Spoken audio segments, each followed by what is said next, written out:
Eu reassisti a trilogia do Homem-Aranha do Tobey Maguire para que você não passe pelo mesmo sofrimento. Do que você tá falando? Você muito provavelmente cresceu tendo o Homem-Aranha do Tobey Maguire como seu Homem-Aranha favorito. Ainda que você tenha nascido pós anos 2000 ou até pós 2007, que foi quando lançou o último filme dessa trilogia. Ainda assim, esses foram filmes que perduraram no imaginário popular e não à toa deixaram as pessoas malucas no cinema, eu incluso, quando vimos ele novamente nas telonas, só que dessa vez junto com outras versões do personagem. Eu nasci em 98 e apesar de não ter visto nenhum desses filmes no cinema, pelo menos não que eu me lembre, e de nunca ter sido apaixonado pelos filmes dessa trilogia e por essa versão do personagem, eu estaria mentindo se eu dissesse que não vi cada um desses filmes dezenas e dezenas de vezes e que eles não são extremamente importantes para o cinema de herói. Mas acredite em mim quando eu digo que estou fazendo um favor a vocês falando pra não rever, porque esses filmes envelheceram mal. Eu não digo nos efeitos especiais, aliás, isso é algo muito impressionante ver que permanecem muito bons mesmo 20 anos depois. Jesus, a crise de Hollywood tá feia mesmo. Meu Deus. Mas tirando isso, eu falo sério quando eu digo que eles são difíceis de rever hoje em dia. E aqui já vale a pena fazer um rápido aviso, porque se você é um fã dessa versão do Cabeça de Teia, adora os filmes e vai ficar sentido de me ouvir pisando nesse legado, talvez esse vídeo não seja pra você. A minha história não é pra quem não aguenta emoções fortes. Mas, se decidir ficar,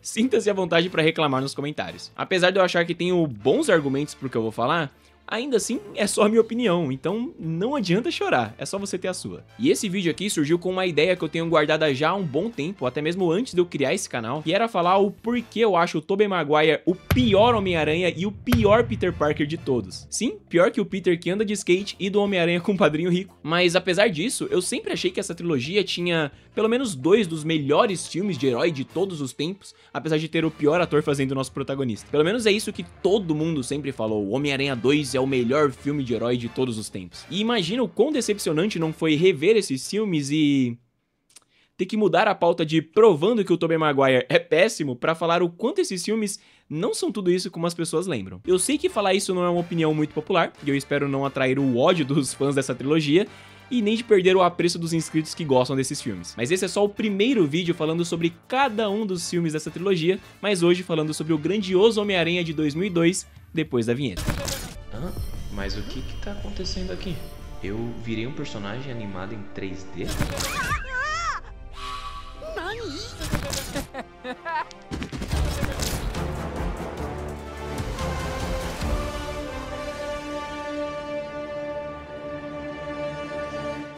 Lançado em 2002, o filme já começa mostrando que de fato é um filme de uma outra época. Com uns 4, 5 minutos de abertura e uma animação 3D no mínimo estranha, mostrando teias, prédios e volta e meia um modelo mal renderizado do Miranha, enquanto o nome dos atores, produtores, do estúdio e tudo mais vão passando pela tela como se alguém se importasse. Pelo menos a trilha sonora já se mostra brabíssima. Afinal, o compositor principal era o Danny Elfman, que trabalhou nesse e no segundo filme. E se você não lembra desse nome, esse cara só é responsável pelo tema de super-herói mais memorável do cinema, o Batman do Tim Burton de 89. Mas também pela trilha sonora de Missão Impossível, lembra do cara que vai na padaria e pede pão? Pão, pão, pão, pirulito, pirulito, bala. E vários outros também, principalmente filmes do Tim Burton, né? A Noiva Cadáver, Herdor de Mãos de Tesoura, Beetlejuice e muitos outros. Mas enfim, se você venceu essa abertura desnecessariamente longa e desinteressante e não puxou o celular, você chegará na narração do Tobey Maguire com a voz mais sonífera que ele conseguia fazer. E lembremos de dar graças a Deus pela dublagem brasileira, que salva e muito o personagem. Obrigado, Manolo Rey, por ter tirado leite de pedra aqui. Who am I? You sure you wanna know? The story of my life is not for the faint of heart. Quem sou eu? Quer mesmo saber? A minha história não é pra quem não aguenta emoções fortes. É, tá bom. Mas ele te conta que essa história não é pra pessoas que não aguentam emoções fortes e que, como toda história, é sempre por causa de uma garota. Machista! E esses 30 minutos de filme são os principais responsáveis por eu odiar tanto essa versão do Tobey Maguire. Ele está correndo atrás do ônibus e depois de ter se divertido por pelo menos meia hora, a Mary Jane faz o motorista parar contando que ele já tá há não sei quanto tempo igual um idiota seguindo o ônibus. Até o motorista fica zombando dele, achando super engraçado ficar fazendo nerd de otário. Porque é isso, e talvez eu esteja errado, mas o estereótipo do nerd perdedor nesse nível é culpa desse filme. O cara entra no ônibus e nem a nerd quer que ele sente do lado dela. Aí tacam bolinha de papel nele, xingam ele, se recusam a deixar ele sentar do lado no ônibus, derrubam ele no chão. E aí o nosso querido Tobinho só consegue entregar essa cara de pangon que ele vai manter em toda a trilogia. Eu entendo que, em teoria, o Peter é esse nerd. Obviamente, ele não é um atleta ou sequer um cara em que as garotas brigariam pra ficar. Mas eu acho que o filme se passou aqui. E não o bastante, ele nunca supera isso. Ele continua sendo esse mongoloide que não sabe se comunicar durante todos os 3 filmes. Nem mesmo de máscara ele deixa essa personalidade pra ser o personagem brincalhão que estamos acostumados dos quadrinhos. Mas enfim, continuando. A turma do Peter vai fazer um passeio escolar no Departamento de Ciência da Universidade de Colômbia. E enquanto a gente continua com cenas extremamente constrangedoras do Peter, como essa do tchauzinho que não era pra ele, nós vemos quem supostamente deveriam ser os jovens do ensino médio. E aqui eu sei que eu tô implicando porque nessa época esse era o melhor que nós veríamos de adolescentes na escola. Um bando de marmanjos de 30 anos tentando se passar por jovens menores de idade. Mas cara, o que me pegou aqui foi o professor da turma deles. Cara, ele parece muito mais novo que os alunos. Mas pior que isso é o ator ficar sussurrando assim, e aí você não consegue entender nada do que ele fala. Desculpa, eu achei isso muito engraçado, cara. Eu não lembrava disso. The next person who talks will fail this course. I kid you not. O quê? You were talking throughout that woman's entire presentation. O quê? Eu tô falando, a dublagem salva esse filme. E sim, eu vi esse filme no idioma original, porque eu queria ver tudo que a atuação incrível do Tobey Maguire conseguiria entregar. Enfim, o núcleo principal do filme está apresentado, o nerd mais caricato já feito em toda a história, um riquinho escroto e uma mina que... Mary Jane, anda logo. Peraí. Bom, só é um rostinho bonito mesmo, pra não falar o que eu penso da Mary Jane desses filmes. A qualidade da atuação desse trio aí fica ainda pior quando nós vemos os 3 atores principais do elenco de apoio. A Rosemary Harris esfrega o chão com a Kristen Dunst, o William Dafoe faz o James Franco parecer muito pior do que ele realmente era, e o J.K. Simmons personifica a gente, querendo fazer bullying com o Peter do Tobey Maguire. Mas nós temos mais ou menos uma boa origem do Homem-Aranha, num evento escolar, tirando fotos, sendo picado por uma aranha geneticamente alterada, e tendo a origem do nosso herói apresentada, o filme corta para apresentar a origem do nosso vilão. O Norman mostra que aquela sua fala pro Peter no começo do passeio escolar de fato era verdade, ele era um cientista. Sabe, eu sou um cientista também. Legal. Bem louco. E estava passando por alguns problemas ali para conseguir manter o seu projeto, a sua pesquisa. E depois disso nós temos os tios do Peter, o momento em que ele passa mal por causa da picada da aranha. E novamente nós vemos aqui uma montagem bizarra, tal qual o início do filme, aparecendo uns flashes de aranha, de DNA, mas do nada, no meio disso tudo, um monte de caveira aleatória. Sam Raimi. Mas voltamos pro Norman tentando não perder o financiamento do governo pra sua pesquisa, pro seu soro de super soldado wannabe dele, só que fazendo dele mesmo a cobaia. E por algum motivo, o outro cientista que não se abaixou pro Norman quando o governo tava lá, falando como realmente tava, em que pé estava a pesquisa deles, que não estava disposto em fazer os testes em cobaias humanas, agora... ele decide ajudar o Norman a testar nele mesmo. Assim, eu acho a cena visualmente muito maneira, né? A fumaça verde, o Dafoe se debatendo todo lá por causa do soro. Eu lembro até de ter medo dessa cena quando eu era menor, mas hoje em dia eu só acho ela engraçada, principalmente por causa da cena antes disso. O Norman, depois de beber o soro, taca o frasco no chão. Dane-se, não é ele que limpa, né? Ele deitando na maca e falando que ela tá gelada. Cara, eu não pesquisei isso, mas me parece que foi muito uma reação natural do ator. Quebra um pouquinho toda a postura machona que o personagem tava até agora. Bom, e o cientista que acabou de ver o cara morrendo diante dos seus olhos, né, vendo os sinais vitais no computador, decide entrar na câmera enquanto ainda tem a fumaça verde maligna ali. E aí, é claro, tem as caras e bocas do Dafoe, os zooms de câmera, cara, pérolas. Mas, como eu comentei previamente antes, os efeitos especiais são muito maneiros. Quando o Peter chega passando mal, né, na casa dos tios e ele tira a camisa, dá pra ver, mesmo que rapidinho, o quanto ele era um garoto magrelo. Isso passa totalmente desapercebido porque realmente é uma cena de alguns segundos e se você não ficar olhando com atenção, você perde. Pô, o efeito do Capitão América magrelo, né, antes do soro do super soldado, veio muitos anos depois disso, mas dá pra perceber que já na época eles brincavam com isso. Você, de fato, compra a ideia de que o seu corpo foi mudado. Nessa cena também temos aquele momento que virou meme, e eu já usei algumas vezes aqui no canal, dele não precisando mais de óculos, né, tirando e colocando o óculos e vendo tudo embaçado, dele descendo as escadas e andando na parede, mas seguimos com o Peter correndo atrás do ônibus de novo. Ah, cara, que vergonha, eu me senti assistindo The Office, assim, era de tão constrangedor. E é claro, com aquela cara de palhaço dele. E piora porque a gente tem a cena mais bizarra do personagem descobrindo os poderes dele, um dos seus poderes aparentemente é se tornar equilibrista, mas aí ele solta a teia na bandeja de comida e...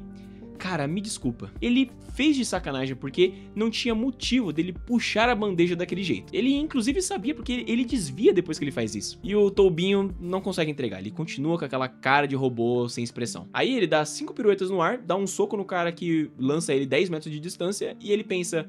Eu acho que eu consigo escalar paredes. Apesar dessas cenas serem icônicas, né, tá marcada na nossa memória, são de fato visualmente memoráveis e lembradas até hoje. Mas elas são muito cômicas, cara, não consigo, desculpa. Esse não parece um filme de herói, parece um filme de comédia até aqui. Eu sei que parece exagero o que eu tô falando, mas quando você reassiste o filme com a mente de hoje, você entende completamente o porquê fizeram Libélula. O filme já é tão zoado que a única forma de zoar esse filme seria com uma comédia nonsense, completamente maluca, escrachada, literalmente uma paródia mesmo. E assim, eu sei que eu pego pesado com o Tobey Maguire, mas eu fico genuinamente impressionado com a capacidade de ventríloco dele. Dele falar quase sem mexer assim a boca, nem os olhos, assim, sem expressão, é muito impressionante. Well, even so. Talk without moving your mouth. Esse é realmente um talento pra poucos, mas o filme tem os seus momentos. Eu adoro a montagem dele desenhando os trajes, né, ele mostrando vários modelos ali, fazendo referência aos quadrinhos. É uma cena muito maneira, mas como eu disse, é um filme muito cômico. O cara desenha super bem, parecendo um desenhista da Marvel, cara, e ainda costura igual ninguém. Mas é visualmente legal, não posso negar. A cena tem uma cara única e tudo, graças ao diretor, né. Dito isso, eu não posso fingir que eu não me incomodo com o fato desse filme parecer amador, parecer feito por fãs, sei lá. Porque, cara, você vê uns figurantes que realmente não parecem estar no filme. As caras e bocas que essa galera faz, eles parecendo que não estão vendo o que tá acontecendo ao redor, é bizarro. Fora o elenco principal sendo escorrachado pelo elenco de apoio, como eu falei. Sério, a cena do com grandes poderes vem grandes responsabilidades mostra o quão amador o Tobey Maguire era. Da mesma forma como a Kristen Dunst, o James Franco. E tudo bem, todo mundo começa de algum lugar. Mas por que diabos escolheram esse cara pra ser o Homem-Aranha? Eu não consigo entender, desculpa. Enfim, da conversa do carro com o tio Ben, o Peter vai tentar arranjar uma grana, né, pra comprar um carro e tentar impressionar a Mary Jane. Bom, melhor não fazer comentários quanto a isso. O Aranha Humana, ou melhor, Homem-Aranha, e obrigado Bruce Campbell. Aranha Humana? O que é isso? Foi o melhor que arranjou? Entra na jaula pra lutar contra o matador das lutas livres. E se o Tobey Maguire não conseguia atuar até agora mostrando o rosto inteiro, imagina só pelos olhos. Ele fica o tempo todo assim, ó, com o olho arregalado. Mas pelo menos essa cena tem a única piadinha realmente engraçada do Homem-Aranha do filme inteiro. Adorei o modelito, foi o maridinho que deu pra você? Que pena que se o filme lançasse hoje em dia, a Patrulha do Cancelamento não permitiria essa piada. Seguimos com o Tobey Maguire felizão pelos $100 que ele recebeu. Ou talvez ele tava triste ou revoltado, não dá pra saber, ele sempre tá com a mesma cara. Mas pelo menos a gente ganhou esse meme incrível. E quem disse que isso é problema meu? O tio Ben vai de arrasta e eu vou ser honesto que achei que ele ia continuar com a mesma cara de palhaço, mas parece que alguém deu um beliscão nele pra ele esboçar alguma reação nesse momento. E aí o Peter vai se vingar procurando o assassino do seu tio, e aí sim a cena é massa. Os efeitos passam tranquilamente hoje em dia. Apesar de parecer por alguns microsegundos um boneco sem peso, não chega a ser pior do que o do Tom Holland. E chegamos no momento em que ele enfim veste o traje. As notícias começam a circular e outro grande ator desse filme também enfim aparece, o JJJ. Mas não antes de vermos uma montagem com os feitos do Aranha, o que é muito legal se não fosse por eles intercalarem com a galera da cidade de Nova York, que dão umas entrevistas muito estranhas. Não é humano não, meu irmão viu quando ele fez um ninho no chafariz do Lincoln Center. Eu até por um momento fiquei pensando quem é que estavam fazendo essas entrevistas, mas outra coisa tomou lugar na minha mente porque realmente volta a parecer um filme de comédia. Essas pessoas aleatórias, cara, são muito bizarras. E isso só melhora porque quando ele leva as fotos do Homem-Aranha pro Clarim, chega a ser ridículo, cara. Não tem como o Peter ter tirado aquelas fotos e não parecer que ele é o Homem-Aranha. Puxa, até parece que você é o Libélula. Ah, não, aqui. Não, essa é uma foto. Desculpa, gente, não dá pra levar esse filme a sério. Bom, continuando, nós vamos logo pro primeiro confronto do nosso querido Cabeça de Teia com o vilão Duende Verde. E como eu disse no começo do vídeo, a ideia inicial era só fazer um recorte com vários momentos das grandiosas atuações do Tobey Maguire, para provar o quão péssimo ator ele consegue ser, o que acaba estragando o personagem do Peter e do Homem-Aranha. E essa cena do ataque ao prédio em Nova York é um dos principais motivos pra isso, chega a dar nos nervos, porque é um absurdo ele ficar vendo as explosões e ficar parado, sem reação nenhuma, a galera toda correndo ao redor dele. É impressionante isso, cara. Essa cena é um show de horrores. O Norman possui granadas que explodem prédios e desintegram pele, depois músculo, depois órgãos e por último esqueletos, só pelo efeito visual dramático. Aí chega a polícia armada pra prender o Duende Verde e ele simplesmente sai batendo em um por um, não desviando de bala ou de algum ataque de um policial, não. Os policiais vão pra apanhar em fila. O que me lembrou daquele vídeo, aquele meme do cara que sai dando tapa em todo mundo. Barry! What's going on here? Oh, sir, I'm arrested.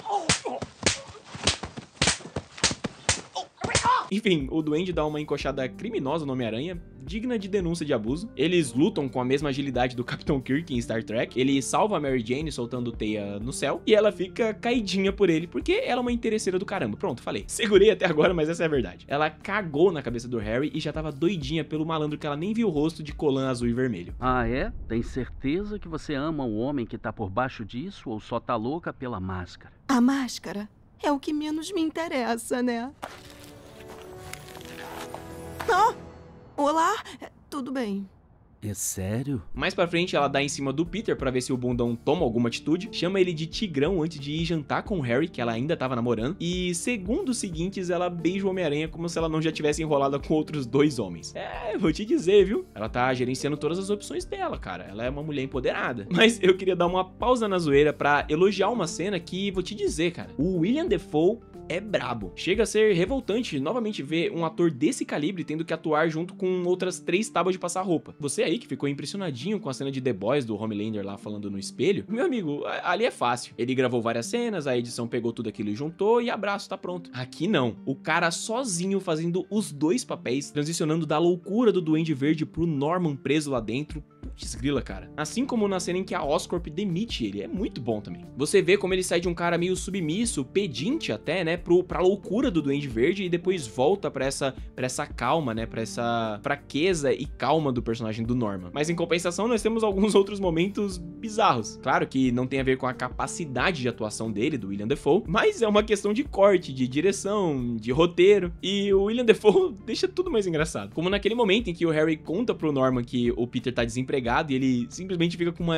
alegria genuína no rosto. Cara, meio estranha, né? Suspeita. Mas não é só isso, ele tem uns momentos, algumas cenas que são realmente muito cômicas. As caretas que ele faz, cara, seja como o Duende Verde ou seja como o Norman maluco, o momento dele olhando pra Mary Jane como se fosse um vampiro. E passou desapercebido quando eu era mais novo, mas revendo hoje em dia, dá pra ver que essa cena do prédio em chamas, eles se inspiraram muito em Matrix pra fazer. Cara, você tem uns momentos de jumpscare aleatório no meio do filme.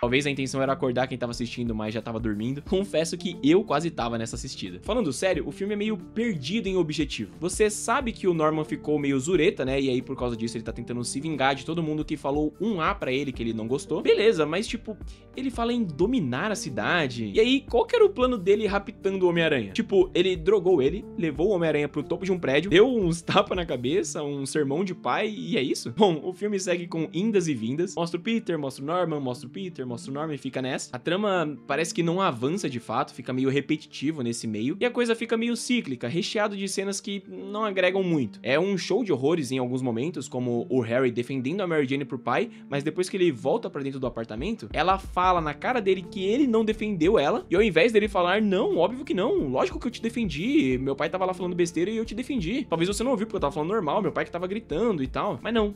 Ele simplesmente fica do lado do pai dele, cara. Que? Do nada isso? Mas vamos avançar porque, como eu falei, não tenho muito o que agregar aqui. Ia só ficar realmente alfinetando alguns momentos e ia soar repetitivo. O Norman, depois que descobre a identidade secreta do Homem-Aranha, decide atacar a Tia May pra afetar o Peter de alguma forma, mas a única coisa que ele faz de fato é deixar a véia traumatizada na hora dela orar o Pai Nosso. Tipo, a ideia era só dar um sustinho no Peter? A essa altura do filme já não faz mais sentido. Não tem porque ele não ter matado a Tia May naquele momento. Não tem também porque ele não atacar o Peter diretamente, já que ele sabia quem era o Homem-Aranha, sabia onde ele dormia, sabia onde ele poderia estar. Bom, o Peter descobre que o Norman é o Duende Verde, a Mary Jane dá em cima dele no hospital, talvez pra conseguir o contato do Homem-Aranha com o bundão do Peter, vai saber. Mas o Duende Verde decide fazer um plano mirabolante pra colocar o Peter pra escolher entre a Mary Jane e civis inocentes. Ele decide salvar ela primeiro, lógico. Demais E se desse, ele salvaria a galera do bondinho também. Ele aproveita ali, sorte que deu tempo. No fim dá certo, ele salva ambos, mas o Duende decide enrolar pra atacar o Homem-Aranha, fazendo uma volta lá na lua pra depois atacar ele. Mas eu tô pegando no pé, isso é legal, porque aumenta a tensão, né? Você sabe que o Peter tem pouco tempo pra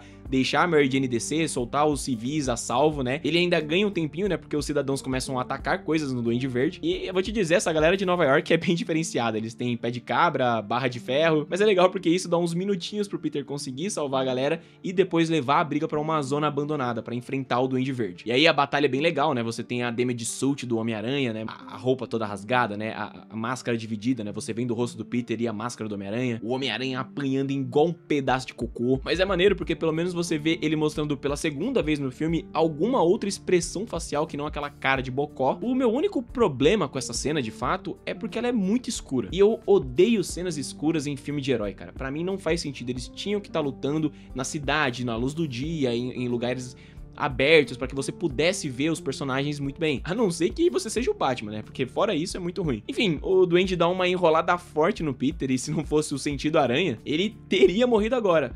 Mas o Duende também, ainda que tivesse pegado no Peter, porque pela velocidade que a parada vem e do tamanho das lâminas do planador do Duende Verde, dava muito bem pra ter matado os dois, né, colocado eles no espetinho e atravessado a parede. De qualquer maneira, ele se salva e o Duende acaba sendo morto, e o nosso querido Homem-Aranha, gênio, tem a ideia maravilhosa de levar o Norman pra casa. Ele troca a roupa dele e tudo, mas isso me irrita porque foi só pra criar um ressentimento entre o Harry e o Homem-Aranha que é totalmente desnecessário. Mas isso vai gerar cenas maravilhosas nos próximos filmes. O filme continua, eles vão pro enterro do Norman, a Mary Jane se declara pra ele, tava tudo certo pra eles ficarem juntos, mas ele é nerd, e nerd tem que ser idiota, né, mongoloide, como é mostrado desde o começo, e é assim que termina. Ela diz que ama ele, eles se beijam, e ele não fica com ela. Sei não, hein? Ele dá uma desculpinha esfarrapada lá, ele bota a mulher na friendzone e sai andando, o que pelo menos fez ela se sentir rejeitada pela primeira vez na vida, e o filme acaba com o Miranha saltando pela cidade, parando na bandeira dos Estados Unidos e tudo mais. Lindo. Assim, eu sei que eu peguei pesado, mas o meu intuito era zoar esse filme mesmo. Mas é claro que eu não posso dizer que ele é a pior porcaria do mundo, apesar de ter parecido, talvez. Eu acho que esse é um filme que, se tivesse sido lançado agora,